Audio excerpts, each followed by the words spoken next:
Nos prochains invités ont également fait de l'alimentation pour tous leur mantra. On sait qu'on vient d'en parler justement, la consommation alimentaire est un des miroirs des inégalités sociales. Ils travaillent d'arrache-pied et déploient une énergie folle pour essayer de les réduire. Je vais appeler à me rejoindre sur scène Vincent Brassard, fondateur de La Tablée des Chefs, et Charlotte Leluc, fondatrice de Bande de Chefs.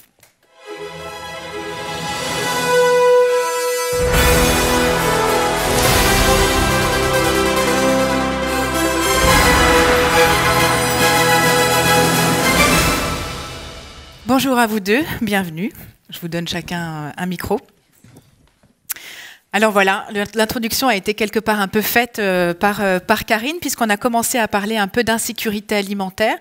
Charlotte, Bande de Chefs, vous l'avez créé vous aussi, vous venez d'ailleurs pas mal des ONG, en tout cas plutôt de l'humanitaire, et vous aidez aujourd'hui des femmes réfugiées à s'insérer, à accéder à l'emploi, des chefs réfugiés, en leur donnant un travail de traiteur. Vincent, vous avez importé La Tablée des Chefs en France, qui est une association qui nous vient du Canada et qui lutte de deux façons. D'une part, en justement distribuant des paniers, en tout cas en nourrissant un certain nombre de familles qui en ont besoin, et par ailleurs en éduquant les plus jeunes, notamment les collégiens, tout à fait, à l'insécurité alimentaire.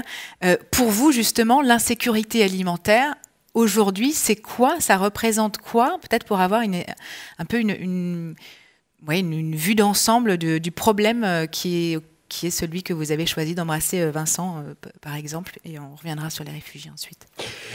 Pour moi, l'insécurité alimentaire, en fait, elle a deux niveaux. Enfin, il y a un côté urgence, et d'ailleurs, nous, on l'a bien compris, hein, c'est-à-dire qu'on réagit à cette urgence en nourrissant. Hein. On parlait de la précarité alimentaire, des bénéficiaires de l'aide alimentaire qui sont très nombreux, hein, plusieurs millions en France. Donc, il y a cette idée d'être dans l'urgence et d'aider ces gens-là qui sont vraiment défavorisés et qui sont en souffrance, qui parfois, pour plus d'1 million de personnes en France, peuvent se lever le matin et ne pas savoir s'ils vont manger dans la journée. Donc il y a ça. Mais il y a surtout une histoire de qualité de l'alimentation et de ce qu'on peut manger. Et là, on est plutôt dans la prévention avec les ateliers qu'on propose à ces jeunes, parce qu'on est persuadés, nous, à la Tablée des Chefs, qu'en fait, que c'est par l'éducation qu'on va pouvoir combattre tout ça et combattre en fait cette précarité alimentaire. Il y a un vrai sujet d'éducation. En fait, à vrai dire, le savoir-faire culinaire a quitté les familles. Alors on parle de marque, on parle de distribution, on parle là beaucoup de produits transformés et ultra transformés. Et nous, ce qu'on veut, c'est ramener le produit brut à la maison. Je dis souvent que si on a un objectif ultime à la Table des Chefs, c'est de mettre un oignon dans chaque famille de France. Pourquoi? Parce que quand vous vous levez le matin, vous n'allez pas croquer dans un oignon, il va falloir le faire cuire. Alors c'est très bon pour lutter contre les maladies cardiovasculaires. Et puis ça veut dire que vous cuisinez. Et moi, j'achète des kilos d'oignons dans l'année. Je dis ça parce que quand il y a eu la crise... On aurait pu offrir un oignon à chaque personne exactement, ce matin. Ça aurait été une bonne idée. On a un dîner de gala bientôt et je me dis qu'à la sortie, on va leur offrir un oignon parce que je raconte toujours cette histoire. Et pourquoi je vous parle de ça? Parce que quand il y a eu la crise Covid, on a cuisiné des dizaines de milliers de repas pour l'aide alimentaire avec les chefs. On s'appelle la Table des Chefs, donc on travaille avec des chefs professionnels, passionnés. On reviendra là-dessus après si vous voulez. Mais et on nous disait, voilà, on a des produits à vous donner pour cuisiner ces repas qu'on distribue à l'aide alimentaire. Et il y avait des milliers de tonnes d'oignons disponibles en France. Je me suis dit, c'est dingue qu'il y ait autant d'oignons. Mais oui, parce qu'en fait, aujourd'hui, les oignons sont cuisinés, utilisés dans la restauration collective et commerciale, voilà, et pas du tout dans les familles. Charlotte, vous, c'est pas un oignon sur chaque table. Je le disais, vous avez choisi d'accompagner les femmes réfugiées. Auparavant, vous avez donc évolué dans l'ESS, à la Croix-Rouge d'abord, au ministère des Solidarités et de la Santé, à la mairie de Paris en tant que conseillère à la solidarité à nouveau. Et puis, vous avez décidé d'entreprendre auprès de ce public-là. Pourquoi d'abord avoir lancé Bande de Chefs et qu'est-ce qui a été la première page de cette histoire? Alors, avant de répondre à votre question, je vais faire le lien avec ce qui était dit juste avant pour dire que nous, effectivement, chez Bande de Chefs, on cuisine beaucoup d'oignons et on les cuisine nous-mêmes. On achète des kilos d'oignons qu'on épluche nous-mêmes et qu'on coupe nous-mêmes. Ouais, donc voilà, je voudrais que vous nous fassiez une promesse, c'est d'acheter des oignons dès aujourd'hui. Hein. Après manger des pommes, voilà. Donc... Oui, en effet. Alors, pourquoi Bande de Chefs? Ma dernière expérience professionnelle, effectivement, portait sur l'accueil des personnes réfugiées à Paris, auprès de Dominique Versini, l'adjointe à la maire en charge du sujet à cette époque. Et il m'est à un moment donné apparu évident que j'avais besoin, pour continuer ces missions de solidarité sur lesquelles j'avais travaillé pendant 20 ans, de créer des emplois, je dirais, à ma sauce, sans faire de jeu de mots, sans vouloir faire de jeu de mots. Et ça veut dire de faire de la dentelle, de travailler avec des petites équipes, etc. Pourquoi ? Parce qu'avant, ayant travaillé sur des politiques publiques, des projets de grande envergure avec la Croix-Rouge française, voilà, j'ai eu envie de recentrer un petit peu. Alors, je vais revenir sur le projet de Bande de Chefs pour qu'on comprenne, mais parfois, on nous le reproche, ça, d'une certaine manière. On est une toute petite équipe et alors, on nous demande, mais comment est-ce que vous allez faire pour atteindre 200 femmes accompagnées ? En fait, c'est pas notre objectif aujourd'hui. On préfère créer des petites unités pour accompagner des petites dizaines de personnes et puis ensuite essaimer en recréant des petites unités comme ça. Pourquoi ? Parce qu'on croit en fait en le pouvoir, je dirais, de rayonnement de ces femmes une fois qu'elles seront bien. Alors qu'elles seront bien, pourquoi ? Parce que du coup, on leur permet d'accéder à l'emploi dans un domaine dans lequel elles sont déjà expertes, elles ont des compétences, et c'est des personnes qui n'ont pas de réseau professionnel quand elles arrivent en France. Elles n'ont pas non plus les codes professionnels français, et si on leur donne pas ce petit coup de pouce pour intégrer la vie pro, elles sont tout simplement invisibles, les femmes réfugiées sur la scène professionnelle française et dans plein d'autres pays d'accueil. Vous l'avez fait avec cette porte d'entrée du traiteur, alors que pour le coup, c'est des femmes qui ont plutôt l'habitude de cuisine. C'est des femmes qui viennent, alors je ne sais pas, en l'occurrence, il y en a 8, vous allez pouvoir nous dire d'où précisément, mais ce n'est pas tout à fait des bouchers traiteurs qu'elles sont habituées à travailler. Pourquoi est-ce que vous avez choisi cette formule quelque part ? Alors, j'ai choisi traiteur parce que je suis passionnée de cuisine moi-même à la base, et parce que la cuisine est un vecteur interculturel absolument exceptionnel.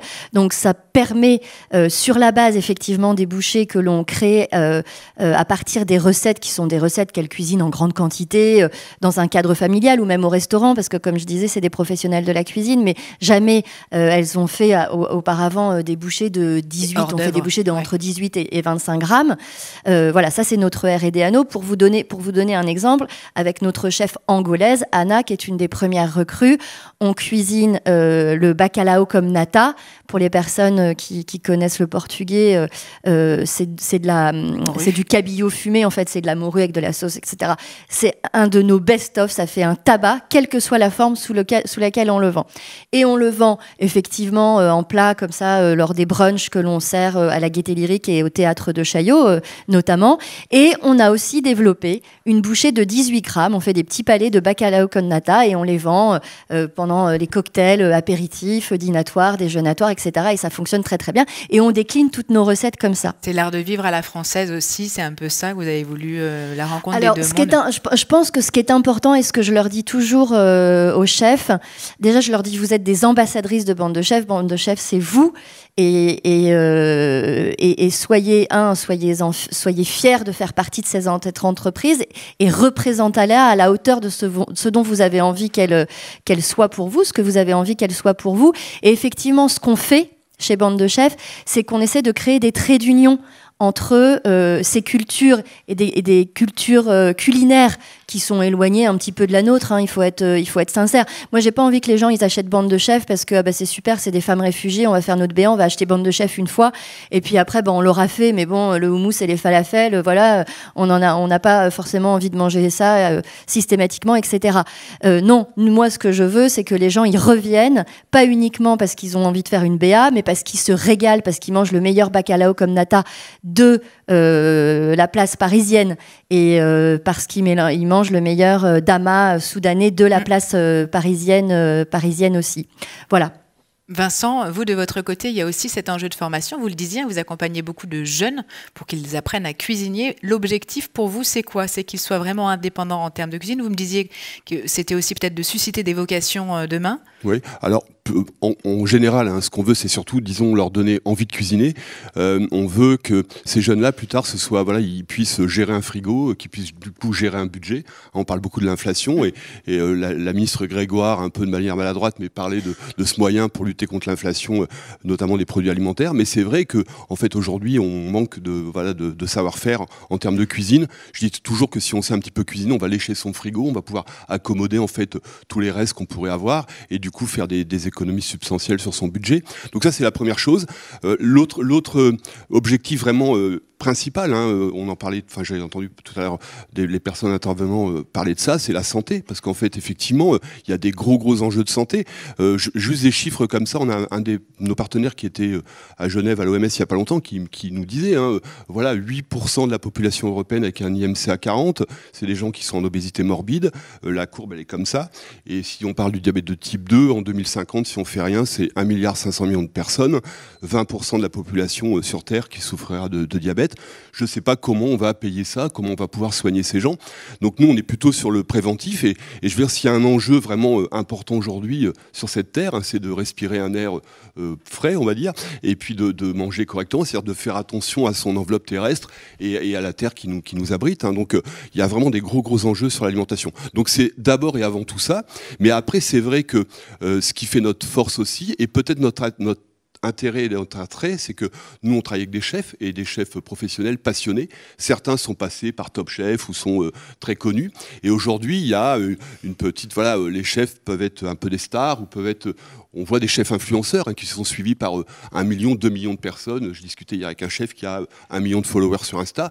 Je veux dire, la puissance de ces chefs-là en termes de messages. Donc l'idée aussi, pour nous, à un moment, ça va être d'être très présent et dans les collèges où on va et dans les foyers, les maîtres. Vous êtes présent dans 32 collèges, c'est ça aujourd'hui ? Ouais, 32, 35 cette année, avec un programme de 10 ateliers, donc ça fait 350 ateliers, et à peu près autant dans les foyers, donc auprès de jeunes qui sont sous la protection de l'enfance. Donc cette année, on va faire 600 ateliers de cuisine, c'est super, hein. Je parle de la France, hein, je parle pas du Canada, donc on est content, et tous les ans, on a un peu plus d'impact, mais il va falloir qu'on les touche aussi différemment. Nous, on veut toucher tous les jeunes de France, parce qu'il y a vraiment un enjeu de santé. On parle des jeunes qui seront plus tard des adultes. Nous, on veut que ces personnes-là puissent grandir en bonne santé. Et puis il y a une chose dont on a finalement peu parlé, hein, c'est qu'autour de la cuisine, avec nos chefs passionnés, engagés, donc ça peut créer des vocations. Hein. 30% des jeunes qui passent dans nos filets, on va dire, ont envie de devenir des cuisiniers. Je leur dis toujours, c'est un truc incroyable, la cuisine, notamment si on veut devenir un professionnel. Hein, c'est qu'avec un CAP de cuisine, c'est un passeport pour le monde. Hein, faut comprendre que les gamins, nous, on va plutôt dans les milieux défavorisés, mais j'ai en souvenir hein, ce collège de Bagnolet où en fait on voulait les faire... Enfin, sur les gamins qu'on avait, 15 ou 20 qui suivaient ces ateliers de cuisine, vous en avez la moitié qui ne sont jamais venus à Paris. Hein. Il y a un truc qui est infranchissable pour eux, c'est le périphérique. Et puis une autocensure qui se met en place un peu naturellement. Donc on arrive justement à ramener la confiance en soi et on arrive à créer donc évidemment peut-être des vocations. Et comment vous financez ces programmes ? Alors le financement, il est... Alors moi je vois ça vraiment comme un entrepreneur lambda. Je viens du monde de l'entreprise. Alors, courir après des subventions qui vont, qui viennent, c'est un peu compliqué. Aujourd'hui, les subventions publiques dans mon budget, dans notre budget, c'est 5%. C'est-à-dire que c'est rien. En fait, c'est le privé, c'est les entreprises. Ici, il y a des entreprises, donc welcome. Hein, vous pouvez nous voilà. Il reste des tables au dîner de gala d'ailleurs. Il y a d'ailleurs un dîner de gala le 29 novembre avec des grands chefs. Il me reste quelques tables, donc venez commander vos tables tout à l'heure. Mais ça, c'est un peu le modèle. Et puis surtout, pas mal d'autofinancement. C'est-à-dire qu'en fait, effectivement, ce dîner de gala participe à l'autofinancement. On a 2 grands événements caritatifs et gastronomiques dans l'année. Et puis, on organise des team building, donc pareil, coup de coude aux entreprises, ça marche super bien. Hein. En fait, sur les team building qu'on fait avec les entreprises, en fait, on cuisine des repas qui sont distribués le soir à des associations d'aide alimentaire. Donc c'est un espèce de 3 en 1. Hein. Très vertueux, ouais. Voilà, solidarité, moment de cohésion, parce que la cuisine, c'est aussi un grand moment quand on cuisine, même en famille. Hein. Pour la cohésion de la famille, c'est extrêmement important de cuisiner ensemble, à mes yeux. Hein. Donc cohésion d'équipe, c'est d'abord l'objectif premier. Solidarité, les plats qui sont faits sont distribués le soir, mais à de la grande urgence, hein, c'est-à-dire à des personnes qui ne sont pas référencées dans les grandes associations d'aide alimentaire. Donc on parle souvent de migrants, etc. Donc les plats, il y a vraiment de la solidarité. Et d'ailleurs, certains des participants vont jusqu'à la distribution avec nous le soir. Et puis soutien à notre volet éduqué, parce que c'est quand même chouette quand on dit à une entreprise, voilà, aujourd'hui vous avez cuisiné avec nous, et grâce à vous, on va pouvoir pendant 1 an aller dans un collège, 20 gamins vont suivre 10 cours de cuisine avec nous, et c'est vraiment chouette. La puissance de ce projet, juste je raconte une petite histoire et après je laisse la main, mais on organise une finale nationale depuis 2 ans. Cette année, c'est le collège de Granville qui a gagné. C'est les gamins qui sont en SECPA, donc c'est des gamins qui sont limite déscolarisés, et qui à la fin, il y avait une petite qui pleurait, qui dit « mais moi, j'ai jamais rien gagné dans ma vie ». Et grâce à nous, elle a gagné cette finale des brigades culinaires. Et en rentrant à Granville le soir, je suis un peu ému, excusez-moi, mais il y avait 200 ou 300 personnes qui les attendaient sur le quai de la gare, là-bas, il était minuit. Et dans le train qui les ramenait à Granville, ils se sont dit « mais la table des chefs, c'est né au Canada, et ce serait quand même bien qu'on aille voir comment les Canadiens et pourquoi ils ont eu cette idée. » Et au mois de mars-avril, il y a 20 gamins de Granville qui vont aller au Canada. Ils sont en train de trouver le budget pour aller là-bas. C'est quand même génial, quoi. Merci. Charlotte, je terminerai par la même question. Je sais que Hermès a fait appel à Bande de Chefs puisqu'on parle des entreprises. Le théâtre de Chaillot vous a confié son brunch, la Gaîté Lyrique aussi. Aujourd'hui, de quel soutien vous avez encore besoin pour bien justement que cette initiative puisse profiter à plus de femmes? Alors, nous, je rejoins un petit peu Vincent à nouveau. On travaille en autofinancement. On a 2 ans, on est une jeune entreprise, mais on a réussi depuis 2 ans à vivre de notre activité et exclusivement de notre activité. Et c'est très important. On a choisi de construire Bande de Chefs sur un statut de SAS et pour permettre aux femmes réfugiées, parce que je pense comme vous Vincent et comme la Tablée des Chefs, que la cuisine est un super vecteur d'intégration sociale et peut permettre d'avoir confiance en soi, et quand on n'a pas confiance en soi, de prendre confiance en soi. Et donc nous ce qu'on cherche chez Bande de Chefs, c'est ce que les chefs soient fiers, qu'elles revendiquent et qu'elles soient conscientes qu'elles vivent de leur travail, de leur expertise et non pas de la charité ou des subventions, d'une part. Et que d'autre part, Bande de Chefs puisse à terme, pour l'instant on est une petite entreprise, mais effectivement on compte sur vous tous, sur l'ensemble de la société. On sent qu'on a beaucoup d'échos, une oreille en tout cas très très attentive et qu'il y a beaucoup d'intérêt dans notre démarche. Et donc Bande de Chefs puisse effectivement être une sorte d'exemple, d'illustration du fait que l'entreprise peut à la fois être rentable et vertueuse. Voilà, que le modèle associatif existe d'une part, mais que d'autre part, on peut aussi faire des choses à impact positif avec son activité. Et donc pour terminer, nous les liens qu'on crée et qu'on aime créer avec les entreprises, au-delà du fait que on commercialise cette activité traiteur, au-delà de ça, au-delà d'une prestation, ce qu'on aime proposer, c'est une expérience au cours de laquelle, alors vous avez cité quelques exemples, mais par exemple, il y a 15 jours, on a aussi travaillé avec le siège du Crédit Agricole d'Île-de-France qui a fait un événement sur l'innovation sociale. Et là, effectivement, on fait les prestations traiteurs, mais il y a une animation par une chef réfugiée qui est présente. Il y a une prise de parole aussi. Et on développe également les ateliers team building. Typiquement, c'est des choses qui vont pouvoir se développer au sein du théâtre de Chaillot. Voilà, on pourrait dire beaucoup de choses. On le fait aussi dans les lycées en partenariat avec le Haut Commissariat aux réfugiés. Ça me donne des idées. Je pense qu'il y a des transversalités qu'on pourrait, développer. Évidemment, sûrement.